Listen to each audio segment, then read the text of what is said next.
No matter what happened to you, my friend, you can heal. This is Joe Bakhmutsky with Power to Be Happy, and I'm so stoked to have you with me today to talk about how to turn your inner critic into your champion. Because listen, the worst thing about having this inner critic within you is there's plenty of other people already doing this job. Isn't it? There's just so many other people already who judge you, who look down upon you, who want you to be different. And that's why it's so vital for us to have this part that we think of as inner critic. It's just looking at it as a part of ourselves that just, it doesn't want to be wrong. So we want to make it right. We want to make it a part that supports you. And it usually comes from the fact that this inner critic is kind of like a younger part of us. They've been through things, they've seen things, something happened, and we want to support them. Right from the moment they start feeling a little bit insecure, we want to reassure them. We want to make them feel comforted. We want to treat them like we would a small child. Right? You'd never, let's say if there was a small child and you loved them and they fell down and they hurt their knee. I mean, you wouldn't be telling them off, right? You would be trying to comfort them and reassure them and make them feel good. So that's exactly what we want to be able to do, with ourselves, so that we can instead find compassion, find kindness, find a way forward that makes you feel good about yourself, rather than pulling yourself down and having some kind of a reminder or something negative that's happened, instead of having it ruin your day. Instead, we want to make it something that becomes a learning experience that you could grow from and move forward regardless of how it made you feel initially. And so I really believe that it all starts with this kind of sinking feeling that we get sometimes, right? When we're around others and maybe like there's some kind of a reminder or something that you've seen or something somebody has said, a reminder of something that you might not have or experience as much of. And it then kind of begins with this sinking feeling that something is off, and it can be incredibly disorienting. And if we leave it as is, what we start to default to is that sense of an inner critic, of someone who gets harsh, who brings you down, someone who starts doubting you, someone who starts questioning you. Because remember, they just don't want to be wrong. So we want to instead change the trajectory of how we talk to ourselves and make this part realize, hold on a second, whatever happened, that's okay. It happens. It's okay to feel off sometimes. It's okay to feel inadequate. It's okay to feel that somebody else is ahead of you or whatever. That's not a problem. That's fine. We can just move on with our own journey in life. We can find our own way. We're doing good. We can learn, we can grow, we can figure things out. We'll deal with things. That's okay. That compassionate, kind conversation with yourself, that's what really matters. And the way to do it, in my opinion, requires just 4 simple things for us to do. This is how we change that conversation from being, getting down on ourselves and allowing it to flow to that younger part of ourselves who feels inadequate, rather than just reassuring that and saying, hey, hold on, it's okay. Let's figure this out. Let's do this together. And it begins with noticing the thought or the emotion that comes up. I know it sounds so simple, but so often we just don't take stock of this feeling or emotion, and we just kind of let it happen, and we just let it find its way in and take over and become this valid thing that just drives what we do. And that's why when I say notice, I really mean just notice when you get this feeling that feels wrong, right? That something is off, something isn't right. It's noticing that it's happened. And it's like saying, oh, that's how I feel. Oh, that's interesting.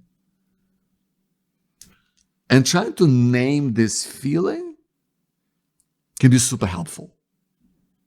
Like, I describe it as a sinking feeling because for me, it's something I feel almost like in my gut. I feel like when, like the other day, I was talking to a friend and they were talking to me about how, their podcast was doing so well and all of this sort of stuff. And it just, I was happy for them, but it also made me go, hold on a second. I'm not doing as well as I would like. Maybe, like, am I doing something wrong? And it just became this kind of choking feeling that was just somewhere here, right? It was wrong. I didn't like that.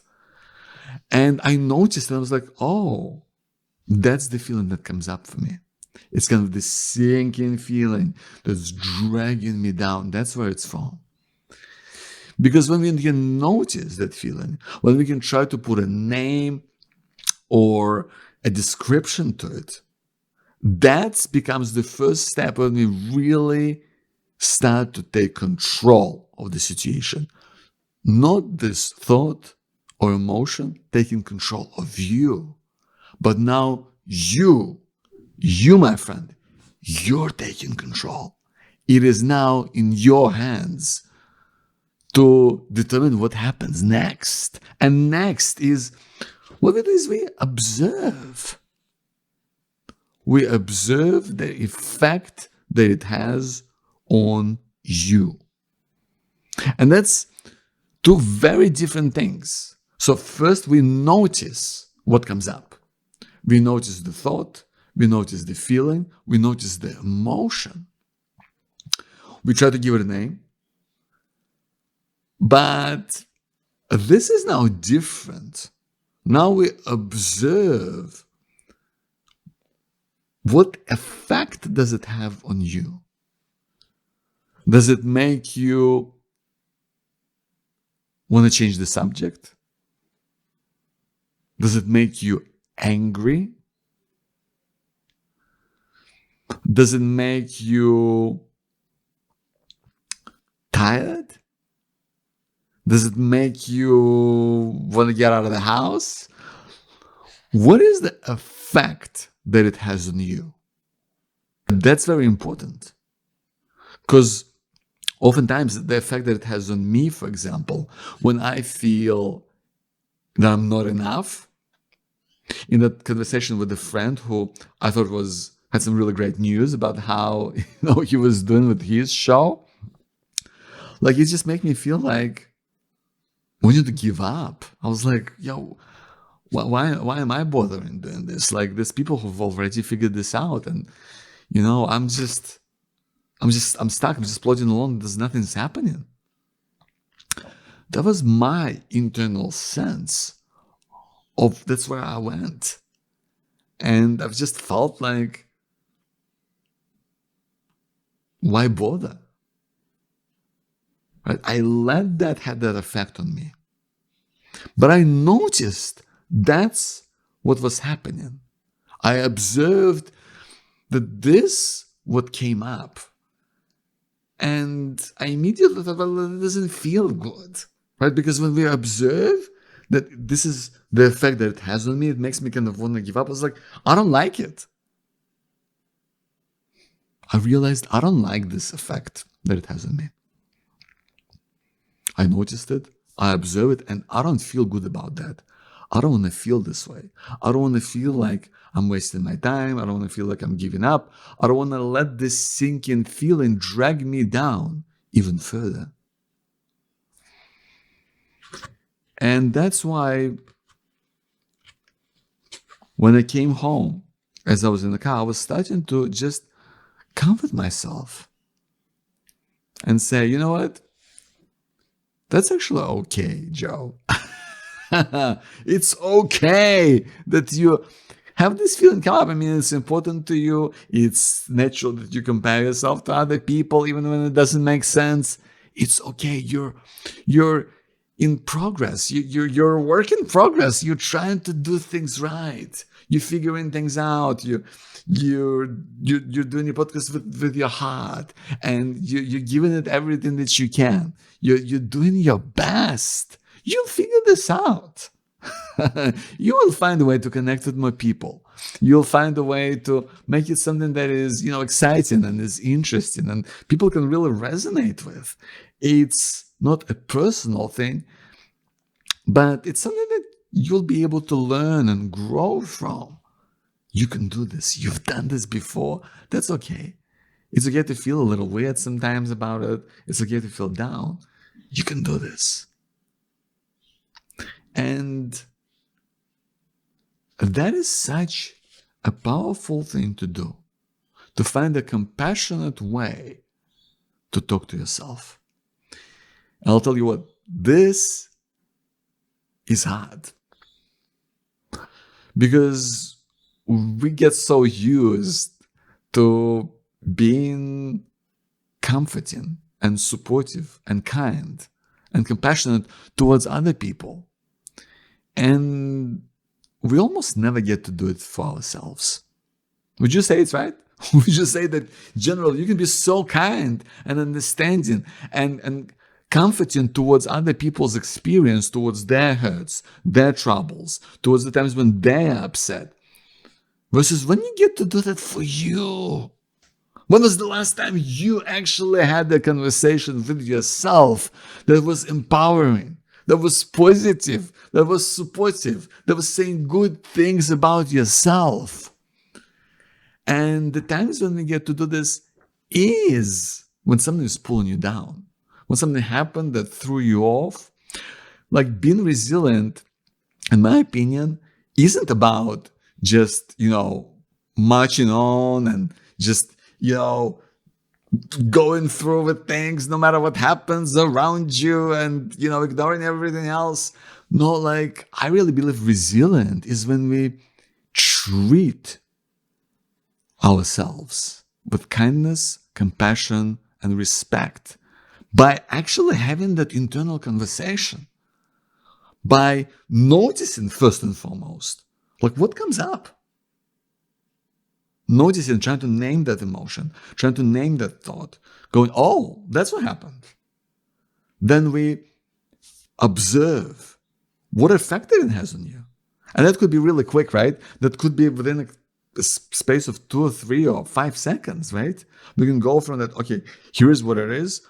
That's how it makes me feel. It makes me feel like I'm worthless. It makes me feel like, I'm not doing anything right. And that's not a good feeling. I mean, if this was somebody else, or this, what would I say to them? And given that this is maybe a younger part of myself that is more vulnerable, that is more exposed to things that's being hurt, that's being reprimanded, that's being ignored, that's been dismissed. This is the part that requires me to be kind and to speak in a compassionate way. And what would I want to say to myself? What would I want to say to myself that will help me feel understood, that will help me feel accepted, that will help me feel acknowledged, that will help me feel empowered? This is what we're doing, my friend. We are finding a way to empower yourself. Because what happens When you champion and support and empower people, well, they go on to do great things. Because they feel good, because they feel good about themselves. That's how we turn that inner critic into being your inner champion. And the last step, what happens in that conversation, is to share this experience with someone, or through doing something that you find creative, through some kind of self-expression.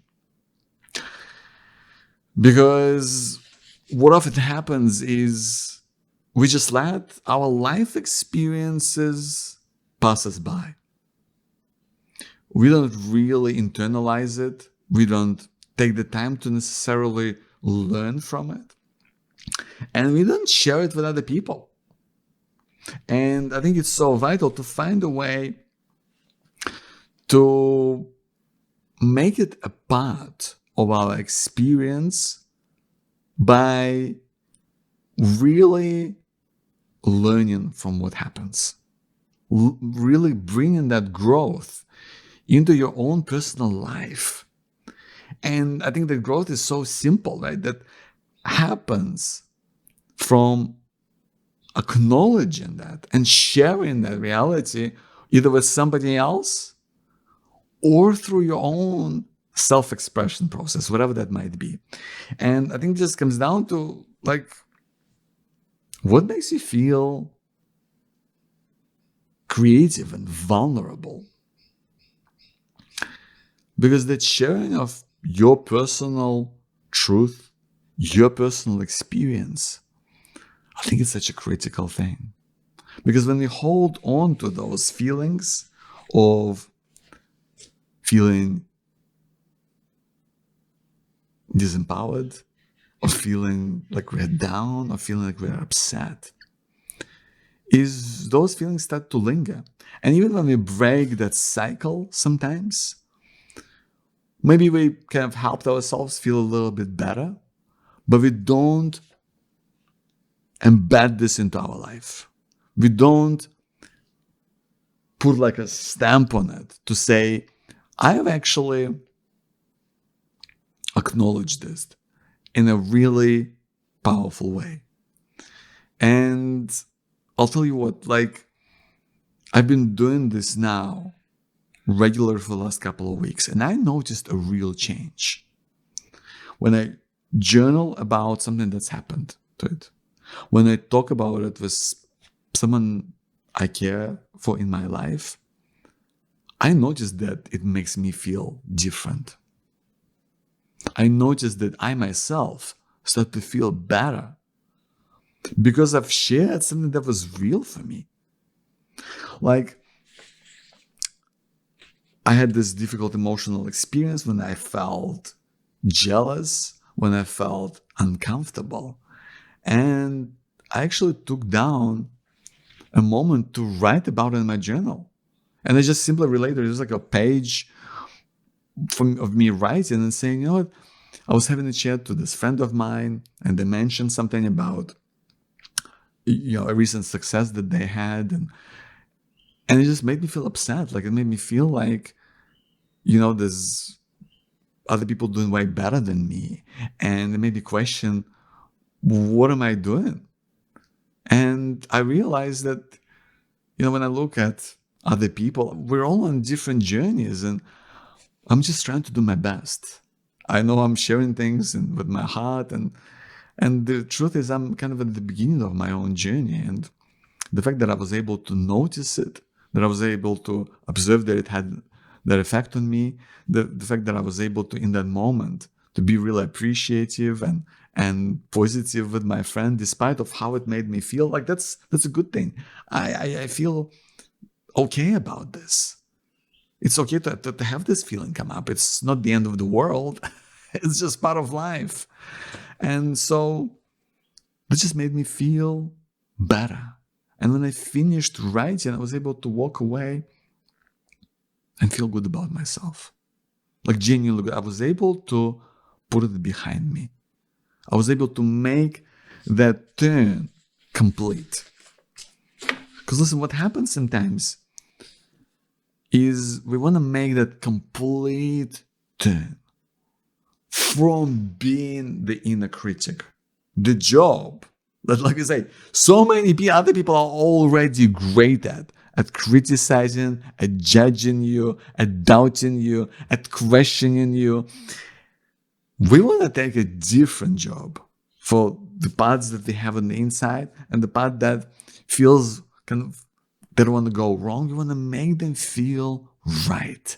We want to take a turn from that moment when you experience that weird and sinking feeling. We want to take a turn to first and foremost notice the thought and the emotion and name it. Then immediately observe the effect that it has on you. Then to comfort the part of you that is feeling upset, but just saying things that are kind and compassionate and understanding, and try to make sense of it in a way that fills you with understanding and makes you feel good about yourself. And fourth, we want to be able to share it through your own form of feeling creative or self-expression, but also ideally, if possible, with other people. Because that gives it that air of closure. That gives it that finality that, oh yeah, I've worked through it. I'm done. I've done good here. Because as soon as you get it out of yourself, you get that sense that I've been able to deal with it. Because all of those things have happened on the inside, right? That number one, we notice. Number two, we observe. Number three, we comfort ourselves. That's all of that happens internally. But when we get to bring it outside, that's when the magic happens. Because that's where we get that sense of closure of what happens inside of ourselves, but also outside, because we get the different perspective. And that gives us an ability to see and really put things into a different perspective. Not only internally, but also inside and outside. So we can close the circle and complete the turn. And now we are able to treat ourselves as we fully deserve, in a compassionate, kind way, supportive, where you become your own inner champion. And this becomes like kind of like a muscle that we train, right? It becomes a muscle, and I by no means feel like a pro here, but I feel like I'm making my first tentative steps that feel like really good progress for someone who's, really been always a champion at talking myself down and bringing myself into feeling awful. I'm now feeling good about myself. I'm now feeling better, and I feel like I'm being fair to myself. I'm not seeing the world through rose-tinted glasses or anything like that. I just feel like I'm being fair to myself, to my own internal experience. I'm not treating myself in a harsh way as much as I used to. I'm trying to be more kind and understanding. And it's not ever complete or ever done, but those moments when you win, when you notice something that just makes you feel off, when you observe that it has this effect on you that you don't like, when you comfort yourself by saying something that makes you feel good, and then you share it in a meaningful way, so it kind of makes you really see it from your own unique perspective. That is empowered perspective. That is a positive perspective. That's when things change, my friend. I'm here to say, my friend, no matter what happened to you, you can heal. You can move forward.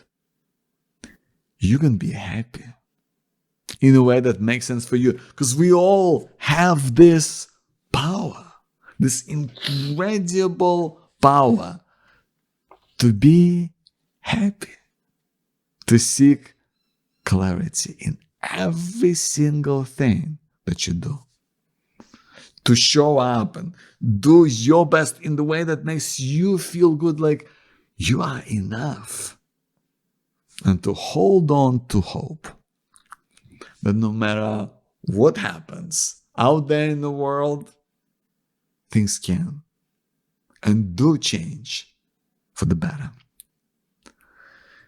And if you feel like you need to hold up that hope for yourself, for the moment you're in, for the future and where you're going, I've got the book that I think can really serve you. This is Finding Hope in Times of Uncertainty, a guide to thriving in a challenging world of today. This is the book that I wrote after my own experience of dealing with cancer. And it's really about three simple things. It's about how do you find hope in a difficult time? How do you build hope towards your dreams and desires and wants in life? But also, how do you share hope with others who might themselves be struggling or finding life difficult?